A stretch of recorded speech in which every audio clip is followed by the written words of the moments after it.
Hello students, आज हम लोग पढ़ेंगे क्लास 12th सेकेंड बुक बेस्ताज का lesson number 2 the tiger king. ध्यान दें, यह टाइटल द टाइगर किंग कल्कि के द्वारा लिखा गया है और द टाइगर किंग का मतलब होता है व्याघ्र राजा, यानी कि बाघ राजा।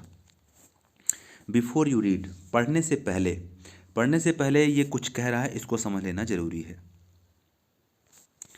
यहाँ ध्यान देंगे, कह रहा है कि what is the general attitude of human being towards wild animals. मतलब कि एक जो सामान्य एटीट्यूड है ह्यूमन बीइंग का, मानव जाति का, वह जंगली जानवरों के प्रति कैसा है या क्या है। अगर हम इस बात को रियलाइज़ कर सकें तो हम इस कहानी को बहुत अच्छे से समझ पाएंगे और कहानी के हर एक एंगल पर यह बात जो लिखा है बिफोर यू रीड, यह हमें ध्यान रहना चाहिए, यह हमें स्मरण रहना चाहिए। क्या? What is the general attitude of human beings, कि जो ह्यूमन बीइंग्स हैं, जो मानव जाति है, उनका एक सामान्य एटीट्यूड कैसा होता है या क्या होता है टुवर्ड्स वाइल्ड एनिमल्स, जंगली जानवरों के प्रति। तो आइए शुरू करते हैं। ध्यान दीजिए, पहला पैराग्राफ हम यहाँ पर देखेंगे। कह रहा है कि द महाराजा ऑफ प्रतिबंधापुरम। बहुत ध्यान से कहानी को समझना है। कहानी को संभवतः हम 3 पार्ट में पूरा कर पाएंगे या फिर भी देखते हैं, जैसा भी बन सकेगा। The maharaja Pratibandhapuram is the hero of this story. जो प्रतिबंधापुरम के महाराजा हैं वह इस स्टोरी के हीरो हैं, नायक हैं। ही में बी आइडेंटिफाइड, उन्हें पहचाना जा सकता है एज हिज हाइनेस, उनकी महानता, जमींदार जनरल के रूप में, किलेदार मेजर के रूप में, शतव्याघ्र संहारी, उन्हें शतव्याघ्र संहारी के रूप में, महाराजा धीराज विश्व भुवन सम्राट के रूप में, सर जिलानी जंग बहादुर के रूप में, MAD ACTC और CRCK। उनको इतने नामों से जाना जा सकता है। किन किन नामों से एक बार फिर से दोहराता हूँ। हिज हाइनेस जमींदार जनरल, खिलेदार मेजर, शतव्याघ्र संहारी, महाराजा धीराज विश्व भुवन सम्राट, सर जिलानी जंग बहादुर, MAD ACTC और CRCK, इन नामों से उन्हें जाना जा सकता है। तो कहने का मतलब ये है कि काफ़ी पॉपुलर है, उनका नेम और फेम है ना, काफ़ी दूर दूर तक फैला रहा होगा। इसमें जो एक शतव्याघ्र संहारी शब्द आया हुआ है, इसका मतलब ये है कि उन्होंने 100 बाघों को मारा होगा। शत का मतलब 100 है ना, व्याघ्र मतलब बाघ, संहारी मतलब संहार करना।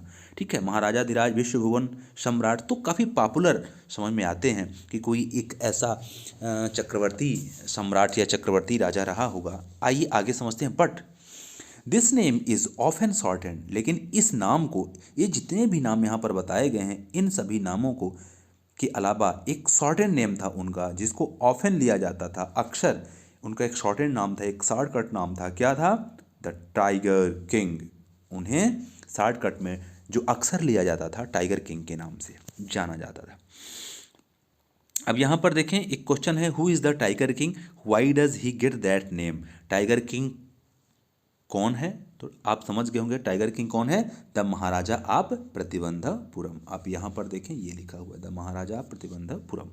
Why does he get that name, उन्हें ये नाम कैसे मिला, ये तो कहानी को पढ़ने पर ही पता चलेगा। एक्चुअली उन्होंने 100 बाघों की हत्या की थी, 100 बाघों को अपना शिकार बनाया था, ऐसा समझ लें आप। तो इसलिए उन्हें द टाइगर किंग के नाम से जाना गया। ठीक है, उनके बारे में एक भविष्यवाणी भी हुई थी। आइए हम उसे आगे समझने का प्रयास करते हैं। सेकेंड पैराग्राफ की तरफ बढ़ते हैं। देखें, कह रहा है कि I have come forward to tell you why he came to be known as tiger king. मैं यहाँ यह बताने के लिए आया हूँ कि उन्हें टाइगर किंग के रूप में क्यों जाना गया या क्यों जाना जाता है। I have no intention of pretending to advance only to end in strategic withdrawal. मेरा ऐसा कोई इरादा नहीं है। I have no intention of pretending, मेरा ऐसा कोई इरादा नहीं है। काहे का इरादा? ऑफ प्रिटेंडिंग, बहाना करने का, है ना, बहाना करने का मेरा ऐसा कोई इरादा नहीं है। टू एडवांस, की शुरू करने से पहले, ओनली टू एंड, कि मैं सिर्फ समाप्ति पर ध्यान दूं। इन स्ट्रेटजिक विड्रॉल, उनका जो स्ट्रेटजिक विड्रॉल है, उनका जो सामरिक जो बात है आगे की, उसको मैं जल्दी से समाप्त कर दूं, ऐसा मेरा कोई इंटेंशन, कोई इरादा करने का बहाना नहीं है। Even the threat of Stuka bomber, यहाँ तक कि स्तूका बॉम्बर का जो थ्रेट है, थ्रेट का मतलब होता है भय, यहाँ तक कि जो स्तूका बॉम्बर का थ्रेट है, स्तूका क्या है, एक बॉम्बर का नाम है जो बम वर्षा करने वाला विमान होता है, will not throw me off track, वह भी मुझे अपने रास्ते से नहीं हटा पाएगा। कहने का मतलब ये कि जिस कहानी को मैं एक्सप्लेन कर रहा हूँ द टाइगर किंग, उसको मैं बता के ही रहूँगा चाहे कोई भी मुसीबत आ जाए। और क्या कह रहा है, the Stuka if it likes, अगर स्तूका चाहे तो क्या कर सकता है, can be has to retreat from my story, वह जल्दी ही, वह शीघ्र ही मेरी कहानी से भाग सकता है। यह उसके ऊपर डिपेंड, मैं तो यहाँ से भागने वाला नहीं। हाँ, स्तूका बॉम्बर अगर चाहे मेरी कहानी से वह भाग सकता है। कहने का मतलब यह है कि I can face any problem to explain this story the tiger king. ठीक है, मैं यहाँ से स्केप नहीं करूँगा, मैं यहाँ से पलायन नहीं करूँगा, मुश्किल कितनी ही आ जाए उससे ना घबराएंगे। तो ये कहानी ही ऐसी है, 100 बाघों को मारने वाले एक राजा की कहानी है जिनके बारे में भविष्यवाणी हुई थी। आइए समझते हैं। कहता है कि राइट एट द स्टार्ट, शुरू से ही क्या हुआ था, it is imperative to disclose a matter of vital importance about the tiger king. क्या कह रहा है कि यह अनिवार्य है डिस्क्लोज करने के लिए, डिस्क्लोज मतलब बताने के लिए, टू टेल, है ना, ये बहुत आवश्यक है, बहुत अनिवार्य है बताने के लिए, अ मैटर ऑफ वाइटल इंपॉर्टेंस, इतने महत्व के मैटर को बताना, about the tiger king, tiger king के बारे में। तो टाइगर किंग के बारे में इतने महत्व वाले मैटर को बताना क्या है, अनिवार्य है, इंपरेटिव है। आगे क्या कहते हैं कि everyone who reads of him, हर व्यक्ति जो उनके बारे में पढ़ता है, किनके बारे में, द टाइगर किंग के बारे में, विल एक्सपीरियंस, वह अनुभव करता है, the natural desire to meet a man of his indomitable courage face to face. तो इस प्रकार के अदम्य साहस वाले व्यक्ति से, है ना, इनडोमिटेबल शब्द जो है अदम्य साहस वाले व्यक्ति से हर कोई फेस टू फेस मिलना चाहेगा, यह उसकी सहज इच्छा होती है। नेचुरल डिज़ायर मतलब सहज इच्छा होती है कि वह ऐसे व्यक्ति को जो जो टाइगर किंग है, जिसकी हम कहानी कह रहे हैं, उससे वो मिलना चाहे। यहाँ पर दो चीज़ें समझ लेना जरूरी है, एक बार फिर से देखेंगे। यहाँ पर एक शब्द आया हुआ है रीड्स, प्रेजेंट सिंपल, और यहाँ पर आया है विल एक्सपीरियंस, है ना, तो दोनों ही ध्यान देना प्रेजेंट सिंपल में है। जब दो प्रेजेंट सिंपल के सेंटेंस मर्ज होते हैं, कंबाइन होते हैं, तो एक प्रेजेंट सिंपल में हो जाता है और दूसरा पास्ट सिंपल में हो जाता है। ठीक है, तो ग्रामर को भी यहाँ पर देखते चलेंगे। आगे क्या कह रहा है, आगे कह रहा है कि but there is no chance of its fulfilment, अगर कोई आदमी मिलना भी चाहे उनसे तो उसकी इच्छाओं का फुलफिलमेंट नहीं होगा, उसकी इच्छाएं पूरी नहीं होंगी, ऐसा कोई चांस, ऐसा कोई मौका नहीं है। एज भरता सेड टू राम, जैसा कि भरत ने राम से कहा, भरत ने राम से क्या कहा, about Dasharatha the tiger king has reached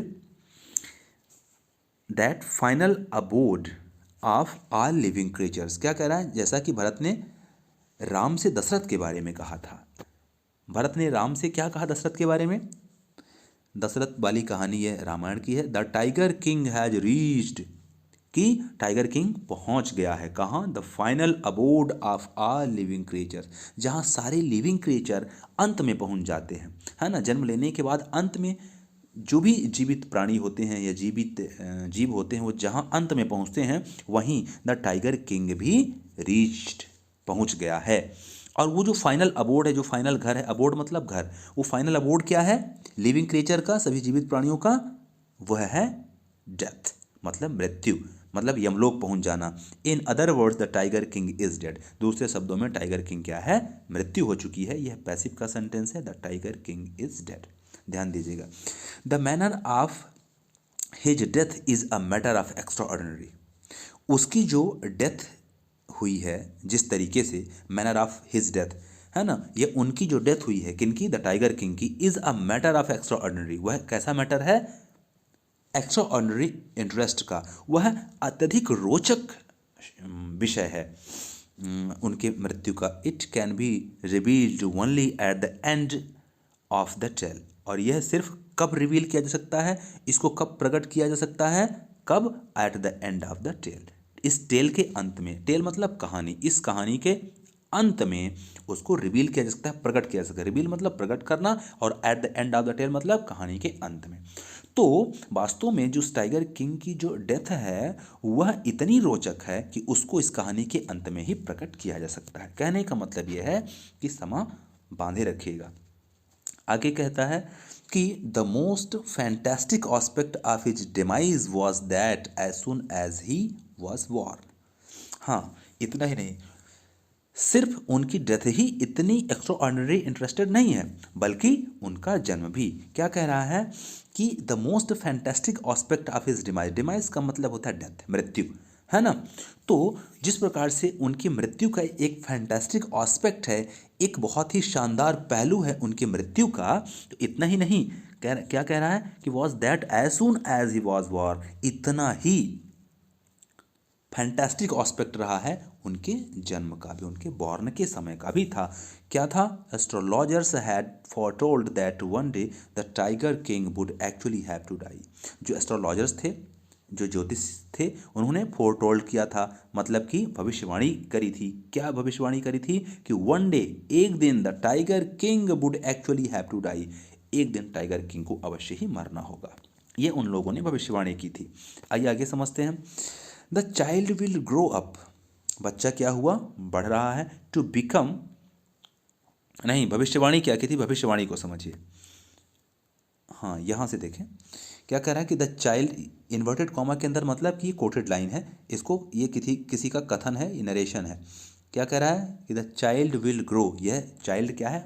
बढ़ेगा, ग्रो अप, टू बिकम, ये क्या बनने के लिए? द वॉरियर ऑफ वॉरियर्स, योद्धाओं का योद्धा बनेगा ये चाइल्ड। हीरो ऑफ हीरोज, नायकों का नायक बनेगा। चैंपियन ऑफ चैंपियंस, चैंपियन का मतलब क्या होता है? एक तो प्रतिद्वंदी कह सकते हैं, दूसरा विजेता कह सकते हैं। तो विजेताओं का विजेता बनेगा, प्रतिद्वंदियों का भी प्रतिद्वंदी बनेगा। बट, लेकिन, they bit their lips and swallowed hard, उसके बाद उन्होंने क्या किया? बिट, बिट मतलब काटना, देयर लिप्स, उन्होंने अपने होंठ को काटा। किन्होंने? एस्ट्रोलॉजर ने, जो ज्योतिष लोग थे, उन्होंने अपने होंठ को काटा। एंड स्वेलोड हार्ड, और बहुत मुश्किल से क्या किया?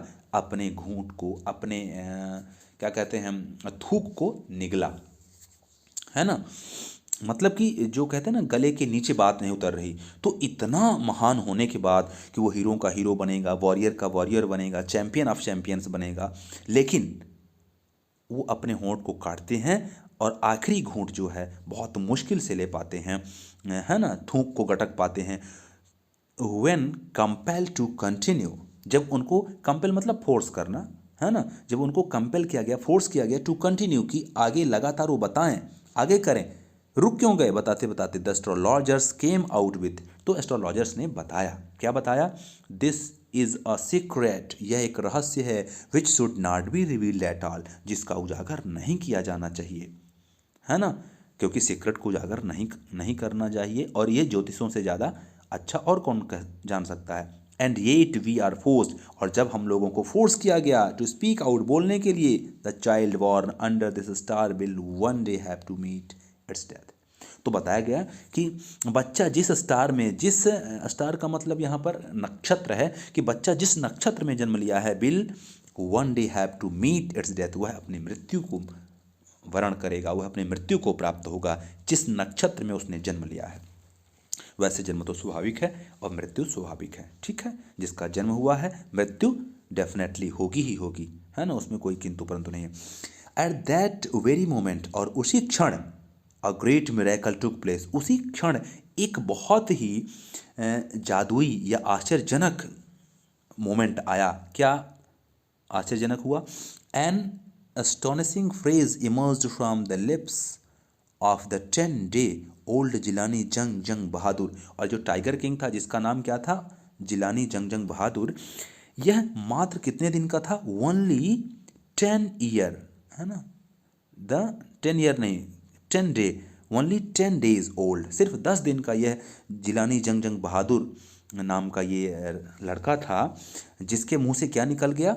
एस्टोनिशिंग फ्रेज, एक आश्चर्यजनक शब्द निकल गया। इमर्ज मतलब निकल जाना, speak out, from the lips, उसके होठों से, जो कि 10 दिन का ही था। क्या निकल गया? ओ वाइस प्रॉफेट्स, ओ बुद्धिमान पैगंबरों, मतलब 10 दिन का बच्चा था, है ना आश्चर्यजनक। न सिर्फ इसकी मृत्यु रहस्यमयी है ना, इंटरेस्टिंग है, बल्कि इसका जन्म भी। तो 10 दिन का बालक था, तो इसने एक आश्चर्यजनक फ्रेज बोला था, क्या? ओ वाइस प्रॉफिट्स, ओ बुद्धिमान पैगंबरों। इसके बाद एवरीवन स्टू ट्रांसफिक्स्ड, इसको ध्यान से समझना है, एवरीवन स्टूड ट्रांसफिक्स्ड इन स्टुफैक्शन।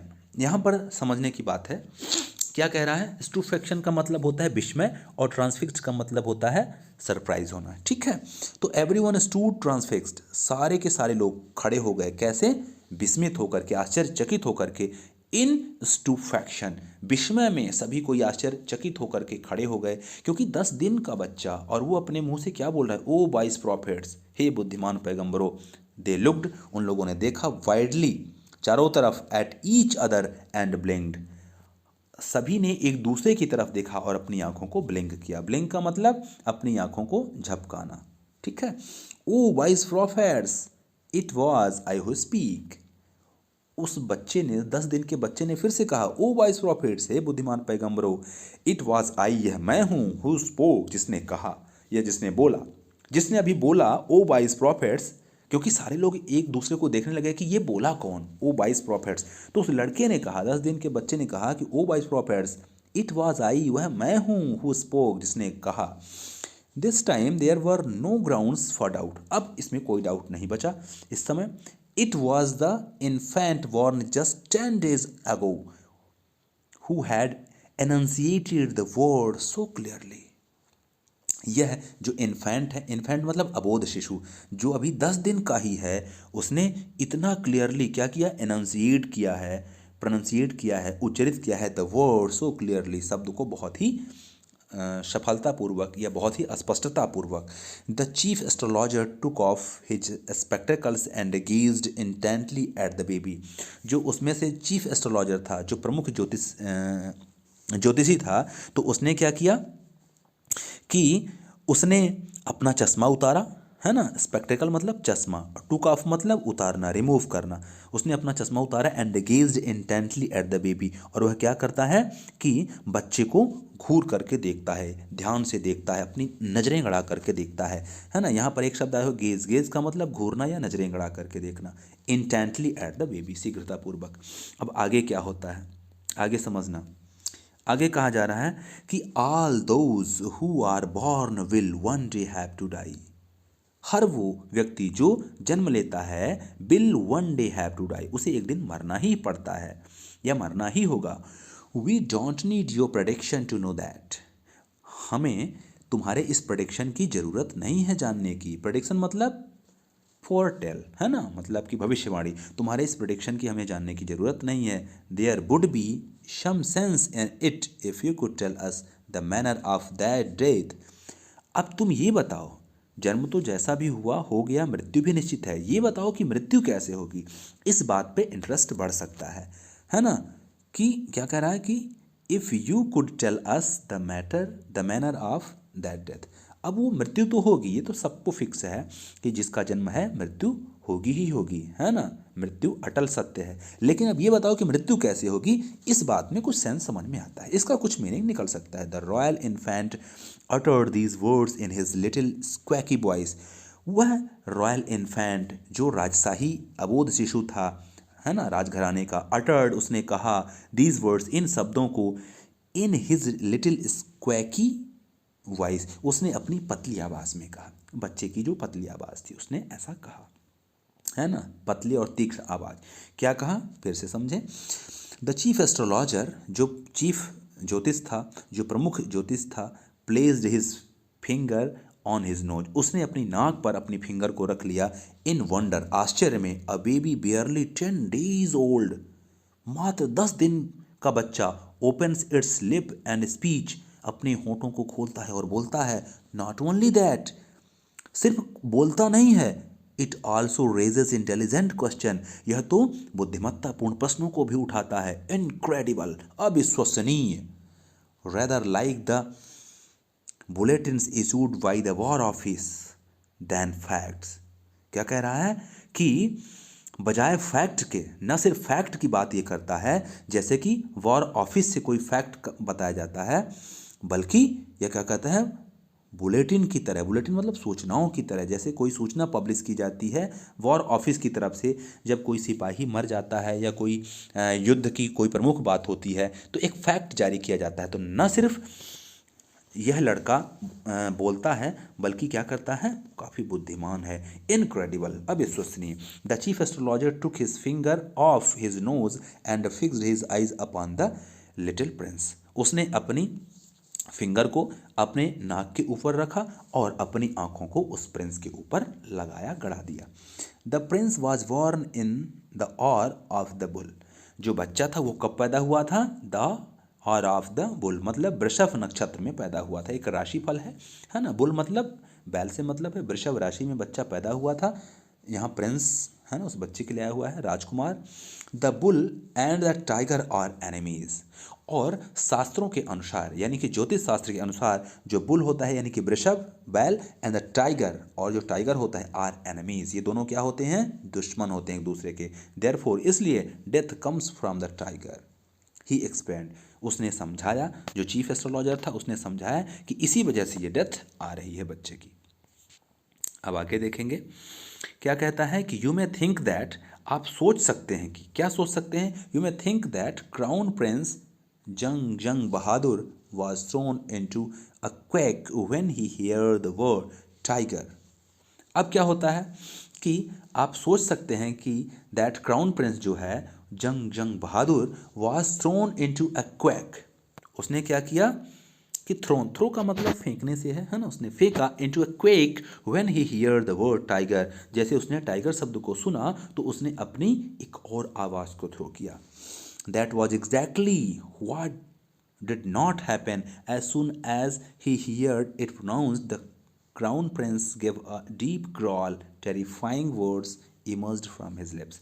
अब देखो होता क्या है कि जब इस प्रकार की कोई बात सुनी जाए तो निश्चित रूप से आश्चर्य होता है, लेकिन यहाँ पर जब उसको बताया तो क्या कह रहा है कि आपको ऐसा लगता होगा, क्या लगता होगा, आपको ऐसा लगता होगा या आप ऐसे सोचते होंगे कि जो ये उत्तराधिकारी होने जा रहा है, जो क्राउन प्रिंस है, जो कल का उत्तराधिकारी बनेगा, उसने जैसे ही शब्द सुना, कौन सा शब्द सुना, टाइगर शब्द सुना, तो that was exactly what did not happen, तो उसे कुछ भी नहीं हुआ, असहज है ना।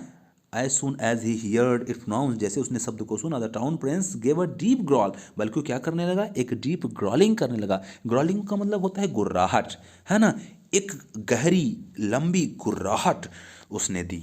Terrifying words emerged from his lips, और उसके होठों से कैसे शब्द निकले, टेरिफाइंग, भयभीत करने वाले शब्द स्पीक आउट हुए। इमर्ज मतलब स्पीक आउट, है ना, उसके होठों से डराने वाले शब्द निकले। कैसे, लेट टाइगर्स बीवियर, बाघो सावधान हो जाओ।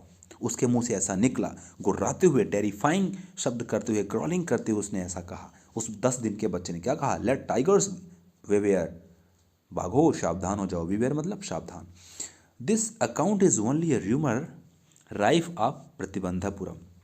क्या कह रहा है कि यह जो बात है सिर्फ जो प्रतिबंधीपुरम है वहाँ पर फैली हुई एक अफवाह है। र्यूमर का मतलब क्या होता है, अफवाह, है ना, और राइफ का मतलब क्या होता है, स्प्रेड होना, फैलना, इन प्रतिबंधीपुरम। तो इस प्रकार की बात प्रतिबंधीपुरम में फैल गई। But with hindsight we may conclude it was based on some truth. लेकिन इसके पीछे की जो हमारी अपनी समझ है ना, हिंडसाइट मतलब पीछे वाली समझ, है ना, जो डायरेक्ट नहीं आती, पीछे समझ आती है। वी में कंक्लूड, हम कंक्लूड कर सकते हैं, इस निष्कर्ष पर जा सकते हैं कि it was based on some truth, कि यह कुछ सत्य निष्कर्षों पर आधारित है। आइए अब सेकेंड पार्ट की तरफ इसमें बढ़ते हैं। क्या कह रहा है, crown prince Jung Jung Bahadur grew taller and stronger day by day. जो ये प्रिंस जंग जंग बहादुर जो 10 दिन का भी था, ग्रू टालर, है ना, बढ़ने लगा, and stronger day by day, और दिनों दिन मजबूत होने लगा, तंदुरुस्त होने लगा, ताकतवर होने लगा। No other miracle marked his childhood days. अब उसके चाइल्डहुड डेज पे कोई दूसरे ऐसे अजूबे या आश्चर्य नहीं प्रदर्शित हुए, नहीं दिखे, apart from the event already describe, जैसा कि ऑलरेडी डिस्क्राइब किया जा चुका है। अपार्ट फ्रॉम मतलब के अलावा, है ना। तो जो भी आश्चर्य पहले बताया जा चुका है इस प्रिंस के बारे में, जंग जंग बहादुर के बारे में, उसके बाद ऐसा कोई भी आश्चर्य उसकी लाइफ में नहीं आया, और बच्चा दिनों दिन बढ़ने लगा, खेलने कूदने लगा, है ना। The boy drank the milk of an English cow, वह अंग्रेजी गाय का दूध पीता था। Was brought up by an English Naini, Naini का मतलब एक नन जो परिचारिका होती है या सेवा करने वाली होती है, तो एक अंग्रेजी परिचारिका के संरक्षण में उसका पालन पोषण हुआ। ब्रॉट अप मतलब न्यूट्रिशन है ना, पालन पोषण, उसको ब्रॉटअप बोला जाता है। तो उसका लालन पालन कहाँ हुआ? एक इंग्लिश नैनी के हाथों। ट्यूटर्ड इन इंग्लिश, और उसका जो ट्यूटर था वो भी इंग्लिश था, वाई एन इंग्लिश मैन, एक अंग्रेज उसको अंग्रेजी पढ़ाता था उस बच्चे को। श नथिंग बट इंग्लिश फिल्म्स, वह कुछ नहीं सिवाय अंग्रेजी फिल्मों के देखता था, मतलब कि अंग्रेजी फिल्मों के सिवाय वो कुछ नहीं देखता था। Exactly as the crown princes of all the other Indian state did, जैसा कि भारतीय राज्यों के अधिकतर राजा के बच्चे करते हैं।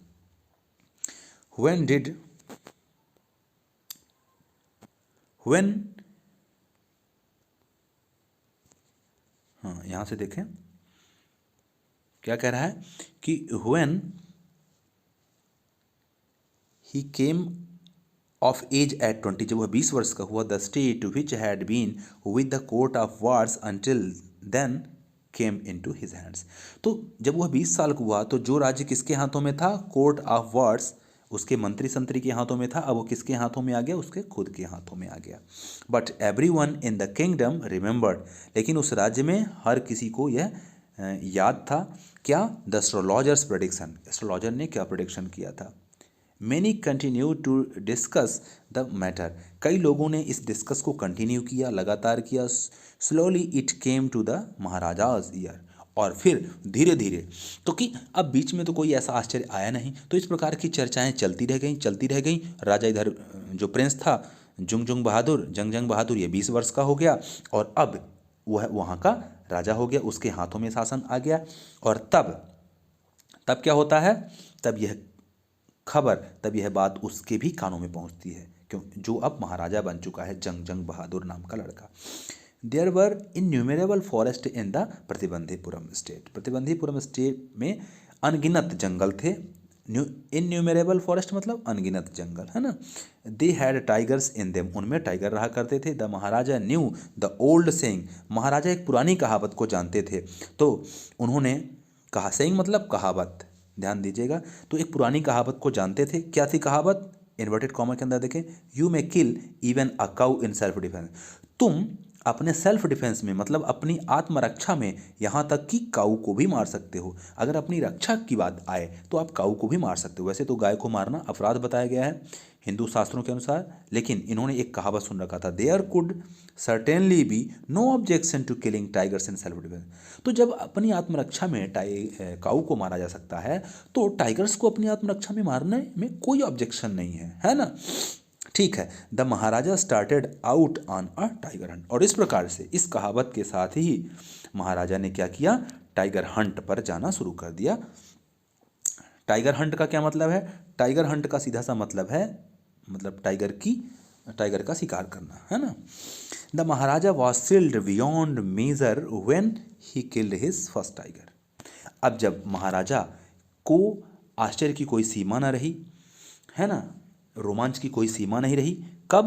When he killed his first tiger, जब उन्होंने अपना पहला टाइगर मारा, है ना। थ्रिल्ड बियॉन्ड मेजर मतलब कि एक ऐसा थ्रिल, एक ऐसा रोमांच जो बियॉन्ड मेजर, जिसको जो आपके मापन से भी, आपकी उम्मीदों से भी परे हो, है ना, तो उसे हम क्या कहते हैं?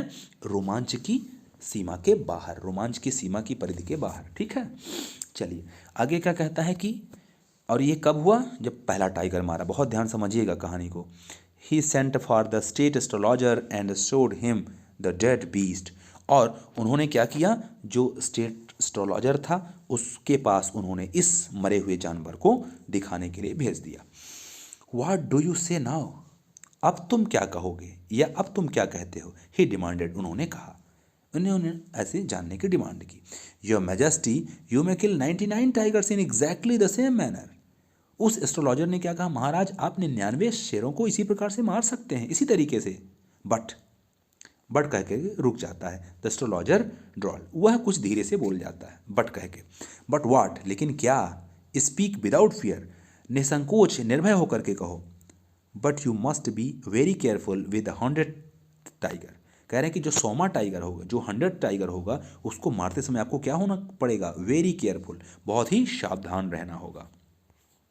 आगे देखें, उसके बाद क्या होता है, what if the 100th tiger were also killed. तो उस राजा ने कहा कि अगर 100वां टाइगर भी इसी प्रकार मारा गया तो then I will tear up all my books on astrology.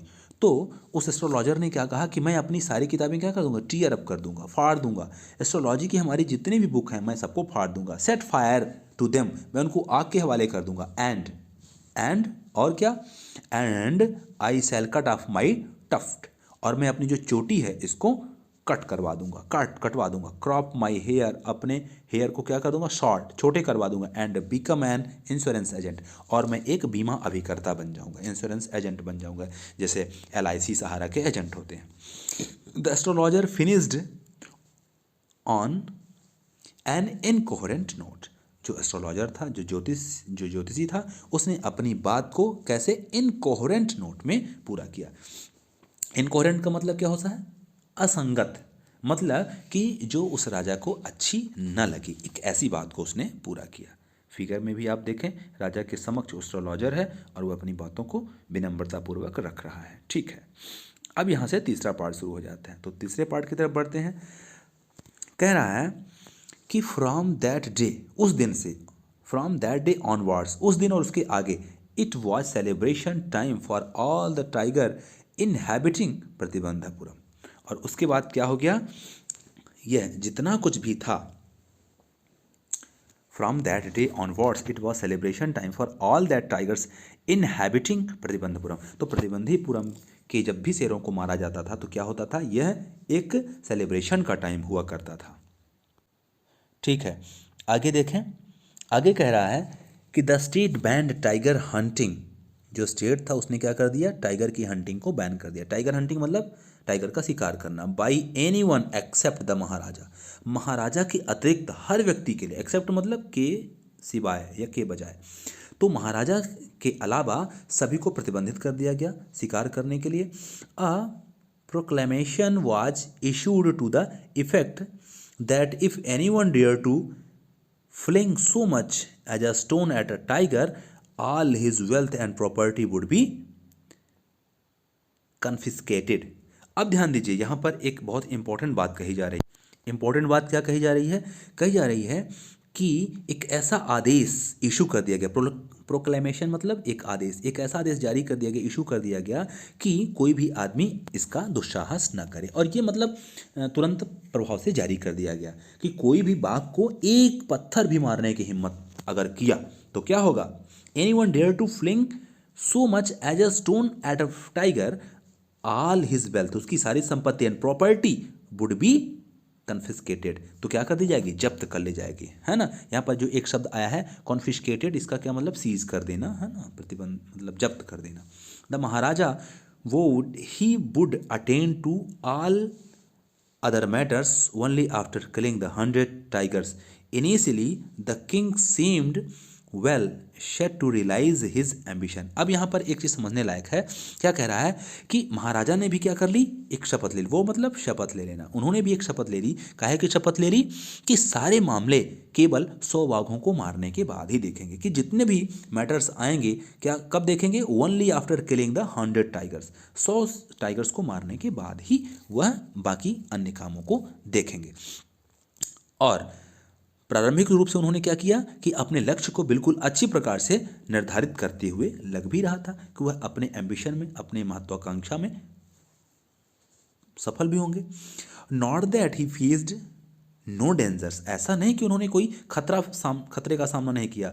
There were times when the bullet missed its mark, कई बार तो ऐसे भी हुए हैं कि उनका निशाना चूक गया, जो मार्क था, जो निशाना था बंदूक की गोली का, वह चूक गया। तब क्या हुआ, ऐसे में the tiger leaped upon him, बाघ उन पर झपट्टा मारा। He fought the beast with his bare hands, और वह सिर्फ अपने नंगे हाथों से, खाली हाथों से, मतलब बिना तलवार के ही, बिना बंदूक के ही वह लड़े, किससे, बाघ से। और परिणाम क्या हुआ, each time he was the Maharaja who won, और यह महाराजा ही थे जो प्रत्येक समय, हर बार विजयी हुए, हर बार जीतते रहे। तो इस प्रकार से ये कह रहा है कि आदेश के बाद महाराजा लड़ते रहे, जैसा कि आदेश आया था, है ना, कि किसी को भी मारना नहीं है। आगे देखें, कह रहा है कि at another time he was in danger. अच्छा देखिए, खतरे तो हर जगह होते हैं। क्या कह रहा है कि एट अनदर टाइम, एक दूसरी बार, ही वॉज इन डेंजर, वो एक बार फिर से खतरे में है। एक बार तो अभी हमने बताया आपको कि उन्होंने क्या किया, जब एक बार बाघ उन पर झपट पड़ा तो अपने हाथों से बाघ के साथ युद्ध किए। हालांकि हर बार महाराज ही जीतते थे, लेकिन एक दूसरे समय की घटना है, वह तब भी डेंजर आया ऑफ लूजिंग हिज थ्रोन, जब उन्हें अपना राज्य भी गंवाना पड़ा। उनका जो सिंहासन था वह भी खोने का जब खतरा उत्पन्न हो गया। हुआ क्या था, a high ranking British officer visited Pratibandhapuram, एक उच्च पद पर रहने वाला अफसर जो था वो प्रतिबंधीपुरम का दौरा किया या वहाँ पर विजिट किया। तब हुआ क्या कि he was very fond of hunting tigers, वह भी क्या था, टाइगर को शिकार करने का काफ़ी शौकीन था। फॉन्ड ऑफ का मतलब शौकीन होना, किसका शौकीन था, हंटिंग टाइगर्स का। And fonder of being photographed with the tigers he had shot. अब हुआ क्या कि वो जो व्यक्ति था, जो अंग्रेज अफसर था, बाघ के शिकार का शौकीन तो था ही, और अपने मारे हुए बाघ के साथ खड़े होकर फोटो खिंचवाने का भी उसको शौक था। तब हुआ क्या, नेचुरली हुआ क्या था, क्या हुआ, as usual he wished to hunt tigers in Pratibandhipuram, वह भी इच्छा जाहिर किया प्रतिबंधीपुरम में टाइगर का शिकार करने के लिए। But the Maharaja was firm in his resolve, लेकिन जो महाराजा थे वह क्या थे, महाराजा अपने निश्चय पर अडिग रहे, क्योंकि दूसरे के शिकार के लिए वो जो है पहले ही आदेश निकलवा चुके थे। तो उन्होंने आज्ञा देने से क्या कर दिया, मना कर दिया। ही रिफ्यूज्ड परमिशन, उन्होंने परमिशन नहीं दी। I can organise any other hunt, उन्होंने क्या कहा कि अगर आपको ऐसा ही करना है तो मैं आपके लिए एक दूसरे शिकार का बंदोबस्त कर देता हूँ। कोई जंगली सुअर का आप शिकार कर लें, है ना, या कोई अन्य कर लें। क्या कहा उन्होंने कि यू में go on bore Hunt, bore का मतलब एक सुअर, जंगली सुअर। यू में कंडक्ट अ माउस हंट, आप एक माउस हंट कर सकते हैं। माउस हंट का क्या मतलब होता है, चूहे का शिकार, ठीक है। और क्या कहा कि we are ready for a mosquito hunt, हम तो इसके लिए भी तैयार हैं कि आप मच्छरों का शिकार कर लीजिए। लेकिन but tiger Hunt that's impossible, लेकिन टाइगर का शिकार असंभव, असंभव है, ऐसा नहीं हो सकता। उसके बाद क्या होता है कि the British officer secretly send word to the Maharaja through the dewan that the Durai himself did not have to kill the tiger. अब इसके बाद क्या होता है, जो अंग्रेज अफसर था जिसको महाराजा ने शिकार करने से मना कर दिया, उसका उपहास किया कि आप जंगली सुअर का शिकार करें, चूहे का शिकार करें, मच्छरों का शिकार करें, है ना, लेकिन शेर का शिकार असंभव है। तो ये जो अंग्रेज अफसर था वो क्या हुआ कि दीवान के हाथ महाराजा को एक संदेश पहुंचाया, है ना। एक शब्द इसमें आया है दुराय, DURAI, है ना, ये शब्द यहाँ पर आया हुआ है। तो ये क्या है, एक अंग्रेज अधिकारी है, तो उससे बड़ा कोई अधिकारी था, तो उसको उसने क्या किया, संदेश भिजवाया कि वह स्वयं बाघ का शिकार नहीं करेगा। लेकिन हुआ क्या, actually the Maharaja could do the actual killing, सिर्फ महाराजा ही उसका शिकार कर सकते थे। What was important to the Durai was a photograph of himself holding the gun and standing over the tiger. अब ध्यान दीजिए यहाँ पर क्या कह रहा है कि जो दुराय था, जो एक अंग्रेज अधिकारी, दुराय शब्द किसके लिए, एक अंग्रेज अधिकारी के लिए, वह क्या था कि महत्वपूर्ण बात क्या थी कि मरे हुए जो एक बाघ पर खड़े होकर के बंदूक लेकर के उसको फोटो खिंचवाना है। लेकिन महाराजा जो थे वो इस प्रस्ताव पर सहमत नहीं हुए। इसको आगे थोड़ा सा देखते हैं कि जो ब्रिटिश अफसर था तो उसने क्या किया, दीवान के हाथ महाराजा को एक संदेश पहुंचाया कि अंग्रेज अधिकारी स्वयं भी बाघ का शिकार नहीं करेगा। वास्तव में शिकार का अधिकार सिर्फ महाराजा को है, लेकिन जो दुराय था, जो कि अंग्रेज अधिकारी था, उसके लिए महत्वपूर्ण बात क्या थी कि मरे हुए बाघ पर खड़े होकर के एक हाथ में बंदूक लेकर के फोटो खिंचवाए। लेकिन हुआ क्या, यहाँ से हम लोग देखेंगे कि the Maharaja could do the actual killing, सिर्फ महाराजा कर सकते हैं। What was important to the Durai was a photograph of himself holding the gun and standing over the tigers, है ना, carcass, but the Maharaja would not agree even to this proposal. महाराजा इसके proposal से agree नहीं हुए, महाराजा ने इसके लिए मना कर दिया, इस प्रस्ताव पर सहमत नहीं हुए। अब क्या होगा? इफ ही रिलेंटेड नाउ, अब अगर वह स्वीकृत कर दें, अस्वीकार कर दें, what would he do if other British officers turn up for tiger hunts? अब एक समस्या क्या आ गई यहाँ पर कि अगर दूसरे अंग्रेज अधिकारी भी बाघ शिकार के लिए आने लगेंगे तो, है ना, तो इस प्रकार से वो असहमत हो जाते हैं। अब होता क्या है, क्योंकि उनमें एक अंग्रेज अधिकारी की उसकी इच्छा को रोक दिया था इन्होंने, है ना, because he prevented a British officer from fulfilling his desire, उसकी इच्छा को फुलफिल होने से इन्होंने क्या कर दिया, प्रिवेंट कर दिया था, रोक दिया था। The Maharaja stood in danger of losing his kingdom itself, तो ऐसे में महाराजा के स्वयं के सिंहासन के खोने का खतरा भी उत्पन्न हो गया था। लेकिन महाराजा थे, है ना, आदेश तो आदेश। The Maharaja and the Dewan held deliberations over this issue. As a result, a telegram was dispatched forthwith for a famous British company of jewelers in Calcutta. आप सबको पता होगा उन दिनों अंग्रेजों का जो केंद्र हुआ करता था अधिकार करने का, राज्य करने का, शासन करने का, वो कलकत्ता हुआ करता था।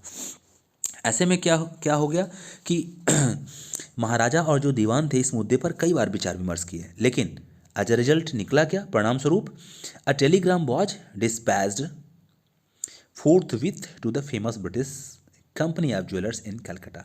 तो अंग्रेजी आभूषण की एक जो कंपनी थी कलकत्ता में, उसको एक तार भेजा गया, एक टेलीग्राफ भेजा गया, अनेक डिज़ाइनों वाली मूल्यवान हीरो की अंगूठियों के नमूने भेजे जाएं, है ना, send samples of expensive diamond rings of different designs. ऐसा आदेश किया गया था जब वहाँ पर कलकत्ता की एक अंग्रेज आभूषण कंपनी को तार भेजा गया था। अब हुआ क्या, आगे क्या होता है, कह रहा कि सम 50 रिंग्स अराइव्ड, ऐसी कोई 50 अंगूठियाँ आई या मंगाई गई। The Maharaja sent the whole lot of the British officers good lady, और जो महाराजा थे ये 50 जब अंगूठियाँ आई तो महाराजा ने सारी की सारी क्या की, अंग्रेज अधिकारी की पत्नी के पास पहुँचवा दी। अब क्या हुआ, the king and the minister expected the Durai to choose one or two rings and send the rest back।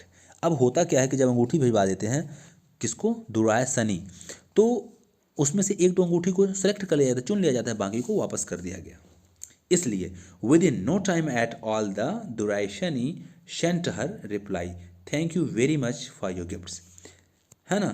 अब क्या था कि जो अंगूठियाँ थीं बाकी चुन लेना है और बाकी को लौटा देना है।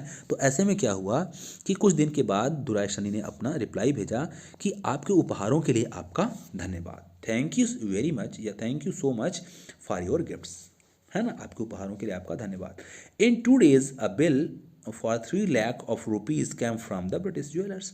तो जो ब्रिटिश ज्वेलर था जहाँ से अंगूठियाँ आई थी वहाँ से क्या हुआ, 3 लाख रुपए का बिल आ गया। The Maharaja was happy that tough he had lost 3 lakh of rupees. Maharaja को इसमें थोड़ी सी प्रसन्नता भी हुई, प्रसन्नता थी, यद्यप उनसे 3 लाख रुपए खोए गए, है ना, या दिए गए, लेकिन फिर भी प्रसन्न हुए। प्रसन्न क्यों हुए, क्योंकि उन्होंने एक जो गिफ्ट भेजा था वह वहाँ के जो अंग्रेज ऑफिसर था उसको पसंद आया, उसकी पत्नी के लिए। He had managed to return his kingdom, तो दोबारा अपने राज्य को बचाने में महाराजा सफल हो गए। अब राज्य को बचाने में तो सफल हो गए, लेकिन 100वें टाइगर के शिकार करने पर जो एक प्रतिबंध लगाया गया था, जो एक प्रेडिक्शन था एस्ट्रोलॉजर के द्वारा, उस कहानी में आगे क्या होता है इसको हम लोग देखेंगे नेक्स्ट वीडियो में। तो पार्ट 4 से हम लोग आगे के वीडियो में देखेंगे। Thanks for watching guys, like, subscribe and share with your friends. Thank you, bye bye.